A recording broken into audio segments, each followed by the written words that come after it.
Dear students, today we will continue the next video, same chapter, the chapter 4, The Boy Who Asked Questions, page number 35. Listen carefully and underline the difficult words. Little Albert was a very quiet boy. He took a very long time to say his first words, so long that his parents were worried about him.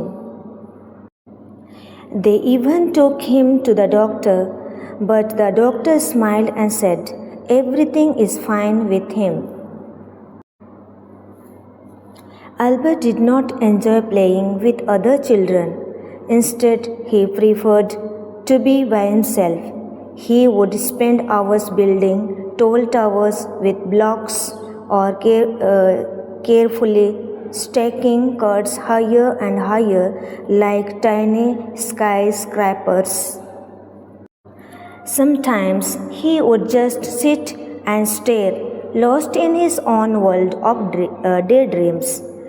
His parents thought this meant something was wrong, but Albert was just busy thinking and dreaming of new things in his mind. So children, Albert was a very quiet boy.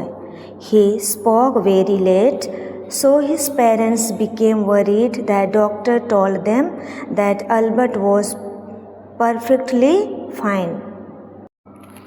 Albert did not enjoy playing with other children. Instead, he liked to play alone and build tall towers and spend time thinking. His parents thought something was wrong, but Albert was actually using his imagination. Difficult words: preferred, skyscrapers.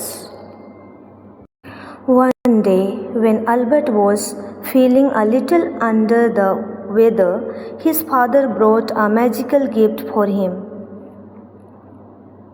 a compass.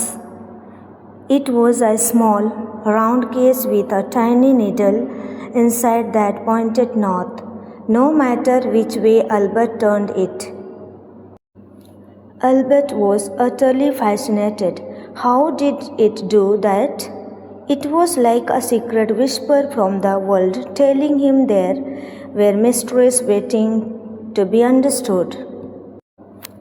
From that moment on, Albert started asking questions and never stopped. Albert loved to play the violin as well. He and his mother would often play music together, and the melodies seemed to help his busy mind wonder even more about the world around him. When Albert went to school, it was not how he thought it would be. The children had to sit perfectly still, wear uniforms, and march in neat lines. Asking questions could get them into trouble. Albert was very curious and wanted to learn, but the school was not teaching him the things that he really wanted to know. This made Albert very upset because all he wanted was to learn and discover new things. Dear children, one day Albert was not feeling well. His father gave him a compass. Albert noticed that the needle always pointed north, and he became very curious and wanted. From that day, he started asking many questions. Albert loved playing the violin. He and his mother enjoyed playing music together. Music helped him relax and think about new ideas. When Albert went to school, he found many strict rules, and students had to sit quietly, march in lines, and asking too many questions could get them into trouble. Albert wanted to understand things, but he was unhappy because he could not ask freely. But Albert did not give up. He started searching for answers on his own. He read lots of books and he was not afraid to ask grown-ups about the things that he did not understand. Mathematics became one of his favorite subjects, especially geometry, which is the study of shapes. His parents even found him a book on the subject and he taught himself from it. In this paragraph, Albert did not stop learning. He read many books, asked adults questions, and learned mathematics by himself. Geometry became his favorite subject. Eventually, school became so difficult for Albert that he had to leave. He just could not stop asking questions and thinking in new ways. So, he moved with his family to Italy, where he spent his days hiking in the beautiful mountains and learning things the way he wanted to.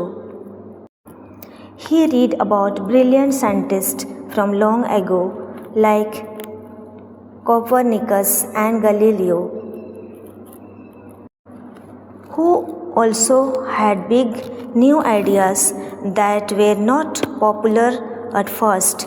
Albert understood how they felt because he felt a bit like that too.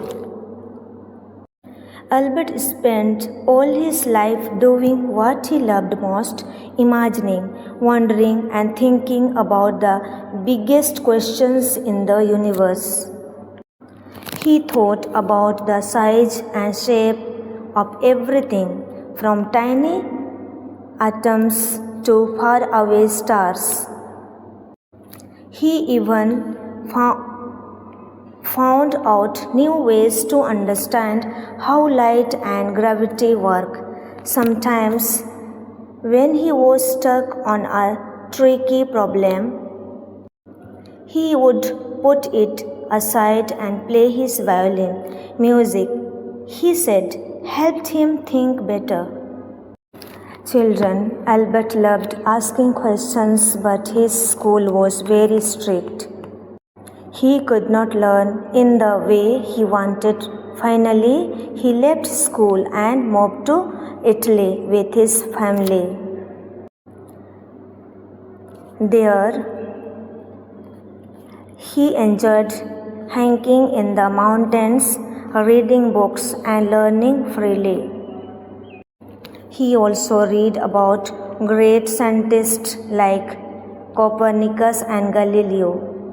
They were brave enough to share new ideas even when many people disagreed with them. Albert felt inspired by their courage.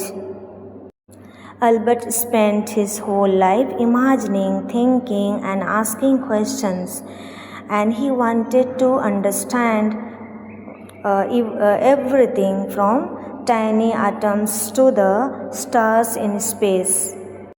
He discovered new ideas about light and gravity. Whenever he found a difficult problem, he played the violin music, relaxed his mind, and helped him think more clearly. Till the every last day of his life, Albert kept asking questions and finding answers that no one had ever found before. His incredible ideas helped people build spaceships that traveled to the moon and beyond. His thinking helped us understand our universe in ways no one ever had before. And yet he felt he left us with many big questions that scientists are still working on today. Questions that someday you might be able to answer by wondering, thinking, and imagining. So, dear students, in this last paragraph, Albert kept asking questions until the last day of his life. His discoveries helped scientists learn more about the universe. His ideas also helped in building spacecraft and exploring space. Even today, scientists continue to study the questions that Albert asked. The writer tells us that one day you too may answer these questions if you stay curious and keep learning. So, dear students, the moral of the lesson is curiosity is the key to knowledge. One day, your ideas may help make the world a better place. Children, for you, a homework. Write 5 qualities of Albert Einstein in your note copy. Dear students, go through this chapter and try to understand and answer the following questions. I will share the comprehension in your WhatsApp group. Please note down in your note copy. Thank you. Have a nice day.